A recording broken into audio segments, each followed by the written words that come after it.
The sound of human artillery fire reached them even through 3 kilometers of alien architecture, a distant thunder that spoke of General Kowalski's ground forces engaging the Nexus's outer defenses. Admiral Liu's nuclear torpedoes would be striking coastal installations at the same moment, while Colonel Petrov's European resistance fighters created diversions across the Atlantic theater. "Early?" Santos asked, checking her own chronometer. "Admiral Nicholson must have moved up the timeline," Rodriguez replied. Which meant their window was now even narrower than planned. The 12 Orc guards had heard the alarms as well, and their cybernetic-enhanced reflexes were already turning them toward the chamber's only entrance, the maintenance tunnel that Rodriguez's team had just emerged from. "Now or never," Rodriguez said. "Alpha formation. Hit hard, hit fast." The engagement lasted exactly 47 seconds. Volkov's sniper rifle spoke first, her specially modified ammunition designed to penetrate Orc heavy armor. Her shot took the nearest guard in the optical cluster, dropping it instantly. Bishop and Shin moved simultaneously, their assault rifles adding concentrated fire to specific target zones that intelligence had identified as vulnerable. The Orcs returned fire with weapons that turned sections of the chamber wall into molten slag, but human desperation and superior tactics carried the day. When the last alien guard fell, 3 of Rodriguez's team members were wounded. Kim had taken shrapnel in his left arm, Mitchell was bleeding from a head wound, and Thompson was moving slower than usual, favoring his right leg. "Medic!" Rodriguez called, but Kim was already treating the others despite his own injury. "I'm fine, sir," Thompson insisted through gritted teeth. "Just get that bomb in place." Rodriguez and Santos carried the resonance device to the base of the central spire, where Dr. Chen's intelligence had indicated the optimal placement point. The crystalline structure seemed to pulse in response to their approach, as if it could sense the threat they represented. "Tanaka, we need a direct interface with the spire's control systems," Rodriguez ordered. The communications specialist was already working, her hybrid equipment establishing connections with the alien quantum network. "Sir, I'm reading massive data flows. This thing isn't just coordinating Orc forces on Earth, it's in real-time communication with their homeworld fleet." Rodriguez felt a chill that had nothing to do with the chamber's temperature. "How many ships? From the traffic volume?" "Hundreds, sir. Maybe thousands." So the Orcs weren't just occupying Earth, they were using it as a forward base for a much larger invasion fleet. Destroying the Nexus wouldn't just disrupt their coordination, it might cut them off from reinforcements entirely. "All the more reason to get this done," Santos muttered, helping Rodriguez position the resonance bomb at the spire's base. "Device in position," Rodriguez announced. "Beginning activation sequence." The bomb's control unit came to life in his hands, its display showing the quantum harmonic patterns that Dr. Chen had programmed to interact destructively with Orc technology. All he had to do was enter the final activation code, and the cascade reaction would begin. But before he could complete the sequence, new alarms began sounding throughout the chamber. Different tones, more urgent than the first. "Sir," Tanaka called out, her voice tight with alarm. "Massive energy buildup in the spire. I think they're trying to overload their own system." Rodriguez understood immediately. The Orcs weren't going to let them destroy the Nexus cleanly. They were going to create their own controlled collapse, one that would take out the human infiltration team while preserving enough of the facility to maintain basic functions. "How long do we have?" he asked. 2 minutes, maybe less. Rodriguez looked around at his team. 8 volunteers who had followed him into the heart of alien territory knowing they might not return. Kim was still treating the wounded despite his own injuries. Bishop and Chin were establishing defensive positions in case more Orc forces arrived. Volkov was watching the chamber entrances with the steady patience of a professional sniper. They had given everything for this moment. They deserved to know it had mattered. Rodriguez pulled out the quantum communicator that Admiral Nicholson had given him and activated the direct link to her command frequency. "Admiral, this is Rodriguez. We're in position at the spire." "James!" Her voice came through clearly despite the interference from the Orc systems. "Status report." Device is ready for activation, ma'am. But the Orcs are trying to overload their own systems. We've got maybe 90 seconds before they trigger a controlled collapse. Can you complete the mission? Rodriguez looked at the bomb's control unit, then at his team. Yes, ma'am. But Admiral, this facility isn't just coordinating Earth operations. They're in direct communication with what looks like a massive invasion fleet. A pause. Then, how massive, Captain? Hundreds of ships, possibly thousands. Another pause, longer this time. Rodriguez could imagine the Admiral processing this information, understanding the implications for humanity's future. Captain Rodriguez, she said finally, you and your team have given us the greatest gift possible, hope. Activate the device. Yes, ma'am. Admiral, it's been an honor. The honor has been mine, James. All of you. Give them hell. Rodriguez entered the final activation code. The resonance bomb came to life with a sound like crystals singing in harmony with itself. The quantum cascade began immediately, invisible energy patterns spreading outward from the device to interact with the alien technology in ways that human science was only beginning to understand. The spire responded with a pulse of blue light that seemed to exist in more dimensions than physics should allow. Throughout the chamber, Orc control systems began to fail in rapid succession. Status displays went dark, communication arrays fell silent, and the constant background hum of alien machinery began to fade. Cascade initiated, Rodriguez announced to his team. 90 seconds to energy release.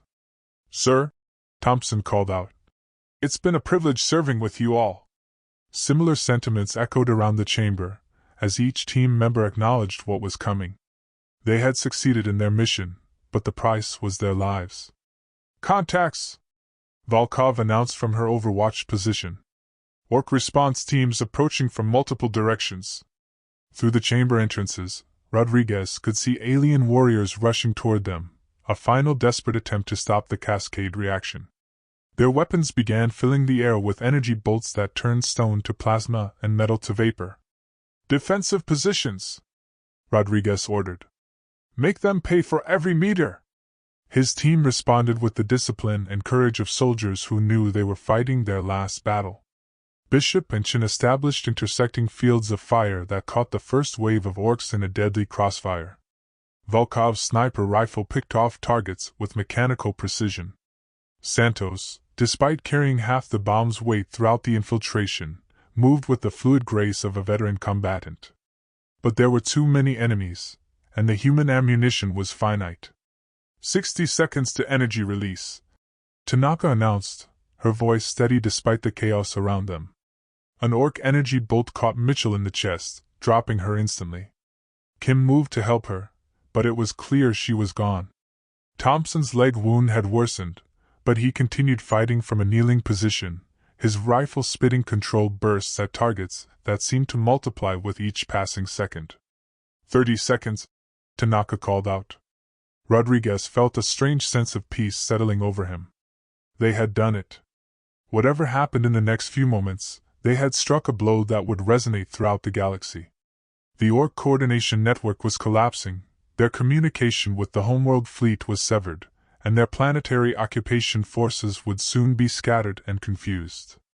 Sir, Santos said, moving to his position as Orc fire intensified around them.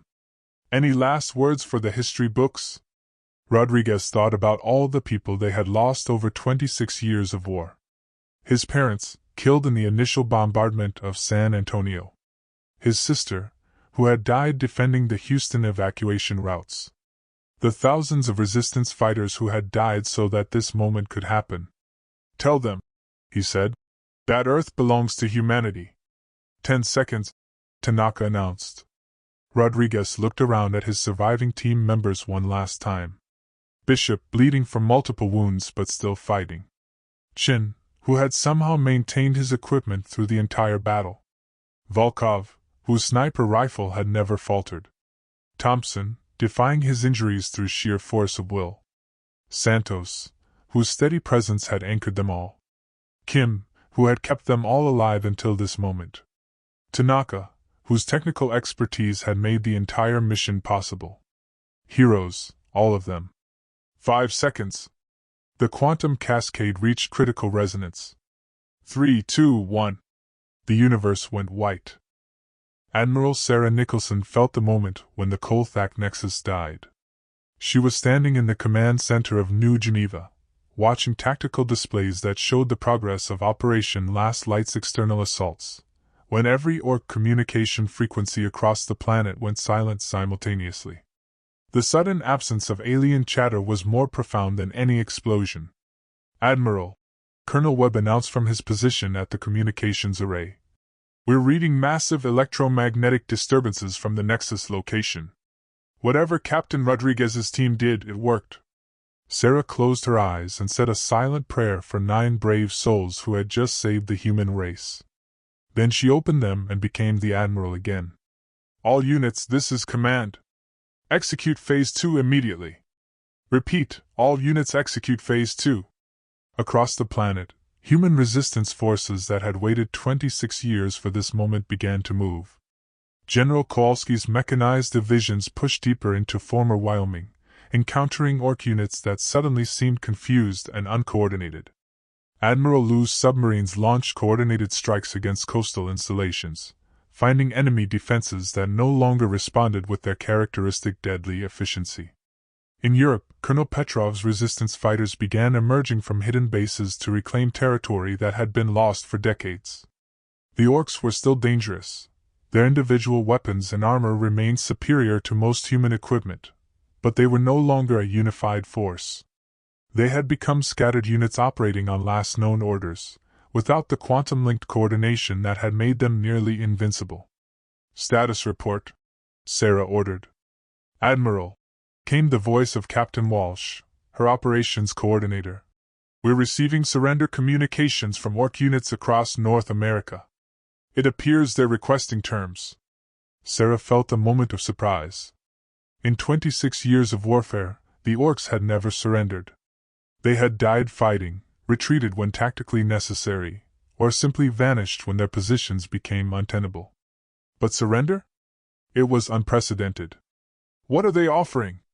"Complete withdrawal from Earth in exchange for safe passage to their remaining ships in orbit." Sarah considered this. Intelligence suggested that the Orcs had perhaps 50 ships remaining in Earth orbit, out of the thousands that had originally participated in the invasion. If they could be convinced to leave peacefully, it would save countless human lives. But after 26 years of occupation, after the billions of people who had died, after the destruction of entire civilizations, could humanity afford to let them simply leave? "Admiral," Webb interrupted her thoughts. "We're receiving a priority communication from Dr. Chen at the Alpine Research Station." "Put her through." Dr. Elena Chen's voice crackled through the quantum link, excitement evident despite the static. "Admiral, I've been monitoring the quantum resonance patterns from the Nexus destruction. The cascade effect was more complete than we anticipated." "Explain." "The Orcs weren't just using the Nexus to coordinate forces on Earth. They were using it to maintain quantum entanglement with their homeworld fleet. When Captain Rodriguez's team destroyed the Spire, they severed that connection permanently." Sarah felt a chill of understanding. "Are you saying the Orcs on Earth are now completely cut off from their main force?" "Not just cut off, Admiral. According to the quantum signature analysis, the destruction of the Nexus created a cascade failure that propagated back through their network. The homeworld fleet, they've lost their navigation capabilities." Sarah stared at the tactical display, trying to process the implications. If Dr. Chen was right, then Operation Last Light hadn't just freed Earth. It had potentially stranded an entire alien invasion fleet in interstellar space. "Doctor, are you certain of this analysis?" 97% certainty, Admiral. The quantum entanglement patterns show complete network collapse across multiple star systems." Sarah turned to Webb. "What's the status of those surrender negotiations?" "Orc units are becoming more insistent, ma'am. They seem desperate." For the first time in 26 years, Sarah found herself holding all the cards in a negotiation with the aliens who had conquered most of her world. The question was, what was she going to do with that advantage? "Open a channel to all Orc forces," she ordered. Channel open, Admiral. Sarah took a breath and addressed the aliens who had been humanity's enemies for more than a quarter century. This is Admiral Sarah Nicholson of the Human Resistance. Your coordination network has been destroyed. Your connection to your homeworld fleet has been severed. Your forces on Earth are isolated and unable to coordinate effective resistance. She paused, letting that reality sink in. However, I am prepared to discuss terms for your withdrawal from Earth. You have 1 hour to designate negotiation representatives and establish communication protocols. Any hostile action by Orc forces during this period will be considered an act of war and will result in the immediate cessation of all negotiations. She nodded to Webb, who closed the channel. Admiral, Captain Walsh asked, what if they refuse to negotiate? Sarah looked at the tactical displays showing human forces advancing across continents that had been occupied for decades. For the first time since the war began, those forces were meeting minimal resistance. Then we drive them off our world the hard way, she replied. But Captain Rodriguez and his team have given us something we haven't had in 26 years, the ability to choose our battles instead of simply reacting to theirs. As if summoned by her words, reports began flooding in from resistance forces around the globe. Orc units in Eastern Europe were abandoning their positions and retreating toward their remaining spacecraft. Industrial complexes in Africa were being evacuated as alien forces consolidated around their largest remaining installations.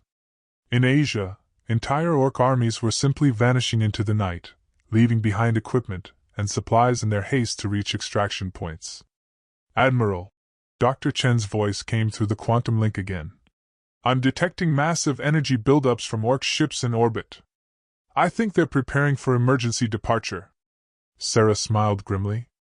The aliens were abandoning Earth not because they were defeated militarily, but because they had lost the strategic coordination that made occupation possible. Without the Nexus, they couldn't maintain effective control over a planet with billions of potential insurgents. All units, this is command, she announced over the general resistance frequency. Orc forces are in general retreat. Pursue and harass, but do not engage in pitched battles unless absolutely necessary. We want them gone, not dead at the cost of human lives. It was a strange feeling, ordering restraint after 26 years of total war. But Sarah understood that this moment represented more than military victory. It was the first step toward rebuilding human civilization. Admiral, Webb announced, incoming communication from an Orc command unit. They're requesting immediate negotiations. Put them through. The voice that emerged from the communications array was mechanical and harsh, filtered through alien vocal apparatus and translation software, but the desperation was unmistakable. Human Admiral Nicholson. I am War Leader Krexmathon, speaking for all Orc forces on your world. We acknowledge the destruction of our coordination network and request immediate cessation of hostilities.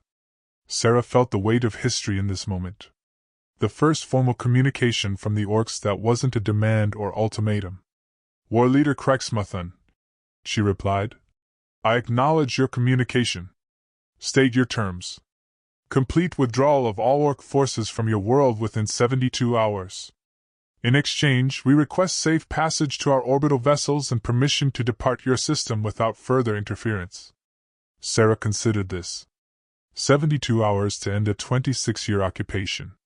It seemed almost anticlimactic after so much death and destruction. And what guarantee do we have that you won't return? A pause. Then, Admiral Nicholson, without our coordination network, we cannot maintain offensive operations against a defended world. Your Captain Rodriguez and his team have ensured that we lack the capability to threaten Earth again. Captain Rodriguez. Even the aliens knew his name. I will consider your proposal, War Leader. But any Orc forces that remain on Earth after 72 hours will be considered hostile and will be engaged without warning. Understood, Admiral Nicholson. We will begin immediate evacuation procedures. The channel closed, leaving Sarah alone with the reality of what had just happened. After 26 years of war, the aliens were simply leaving. Admiral, Captain Walsh asked quietly, what are your orders? Sarah looked around the command center that had been humanity's nerve center through the darkest period of their species' history. Soon, it would no longer be needed. "Stand down to condition yellow," she ordered. "Maintain monitoring of Orc movements, but prepare for post-war operations. It's time to start thinking about rebuilding our world." As her staff began implementing the new orders, Sarah walked to the window that overlooked what remained of New Geneva. In the distance, she could see the lights of human settlements beginning to emerge from hiding for the first time in decades. Captain Rodriguez and his team had done more than destroy an alien command center. They had given humanity its future back. 3 months after the destruction of the Kolthak Nexus, Admiral Sarah Nicholson stood in what had once been the ruins of Chicago, watching human construction crews work alongside repurposed Orc machinery to rebuild civilization. The aliens had been true to their word. Every Orc soldier, technician, and support unit had been evacuated from Earth within the promised 72 hours. They had left behind a world scarred by war but finally free. The transition hadn't been entirely smooth. Some Orc units, cut off from their main forces or simply unwilling to abandon positions they had held for decades, had fought to the bitter end. The siege of the Sydney complex had lasted 18 days after the general evacuation began. The Orc fortress in the former Amazon basin had required a combined assault by Brazilian and Argentine forces to finally dislodge. But these were isolated incidents in what had otherwise been a remarkably orderly withdrawal. "Admiral," came a voice behind her. Sarah turned to see General Patricia Kowalski approaching, her uniform still bearing the dust of the Western campaigns. "The Memorial Committee has made their final decision about the monument." Sarah nodded. They had been planning a memorial to honor the billions who had died during the war, but the question of how to remember Captain Rodriguez and his team had been particularly challenging. How do you properly honor people who had sacrificed everything to save the world? What did they decide? Simple inscription. Captain James Rodriguez and the Last Light Team, 9 volunteers who saved humanity. That's it. That's it. They felt that anything more elaborate would diminish the impact. Sarah considered this. There was a certain appropriateness to understated remembrance. Rodriguez and his team hadn't been seeking glory, they had simply done what needed to be done. Where will it be placed? The site of the former Kolthak Nexus. The area has been declared a permanent memorial zone. No development, no mining, no human activity except for maintenance of the monument. Sarah felt a sense of rightness about that decision. The place where humanity had won its freedom would become a place of quiet remembrance. "Any word from the deep space monitoring stations?" she asked. General Kowalski's expression grew more serious. "That's actually what I came to discuss with you. Dr. Chen's latest analysis of the quantum signatures suggests the Orc homeworld fleet is still stranded. They're alive, but they're drifting in interstellar space without navigation capabilities." Sarah had been wondering about this. The Orcs had been a space-faring civilization for centuries, possibly millennia. Surely they had backup navigation systems, alternative communication methods, redundant technologies that would allow them to eventually find their way home. How long before they might develop workarounds? Dr. Chen estimates anywhere from decades to centuries. The quantum cascade that destroyed the Nexus didn't just sever their communications, it fundamentally altered the harmonic frequencies their technology operates on. They'd essentially have to reinvent their entire technological base from scratch. Sarah walked to the edge of the construction platform, looking out over the vast city that was slowly rising from the rubble of war. Humanity had been given a reprieve, but was it permanent? Would future generations have to face another Orc invasion when the aliens finally found their way back to Earth? "General, what's the status of our own technology development programs?" "Progressing rapidly. We've learned a lot from captured Orc equipment, and Dr. Chen's team is making breakthroughs in quantum communication and navigation systems. Within 10 years, we might have our own interstellar capability." That was the question that kept Sarah awake at night. What should humanity do with the technology they had captured from their former oppressors? Use it to reach for the stars themselves? Build defenses that would prevent any future invasion? Or simply focus on rebuilding their world and hope that the universe would leave them alone?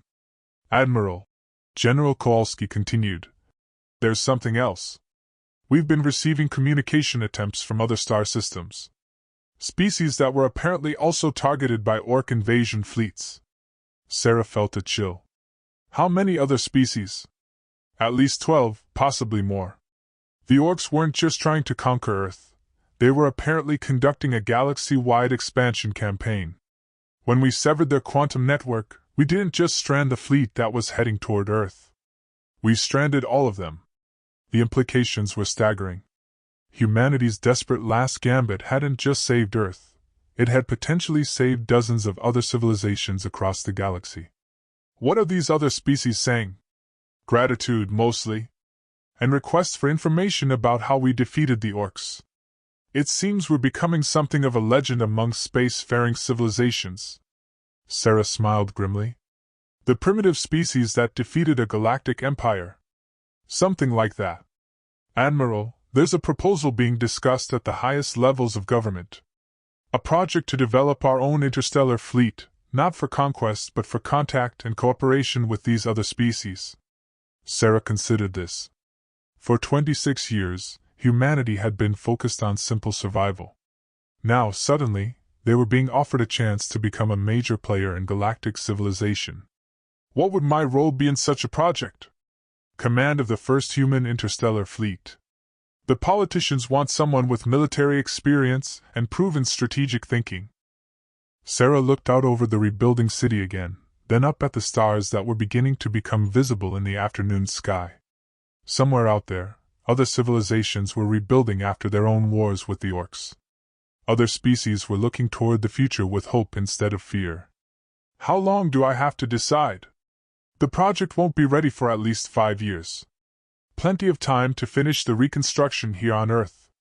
Sarah nodded. 5 years to rebuild civilization, to establish new governments and institutions, to heal the wounds of war. And then, perhaps, to take humanity's next great step into the galaxy. General, set up a meeting with Dr. Chin and her team. If we're going to consider this seriously, I want to understand exactly what we're dealing with.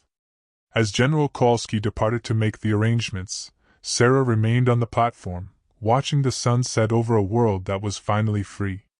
In the distance, she could see the lights of other construction projects, other communities emerging from hiding, other signs that humanity was not just surviving but beginning to thrive again.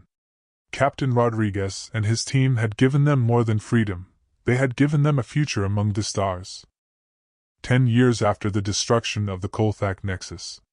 The starship Rodriguez hung in the orbital shipyards above Earth, her hull gleaming with the distinctive blue-white alloy that had become humanity's signature contribution to galactic technology.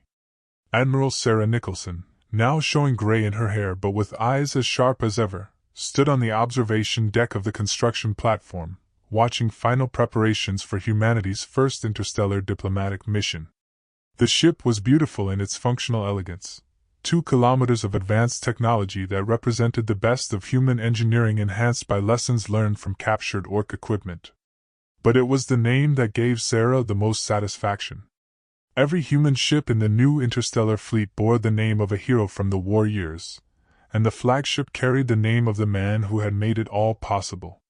Admiral, came a familiar voice. Sarah turned to see Dr. Elena Chin approaching, now bearing the title of Director of Galactic Technologies but still possessing the same intense curiosity that had driven her through the war years. Final systems check is complete. We're ready for departure.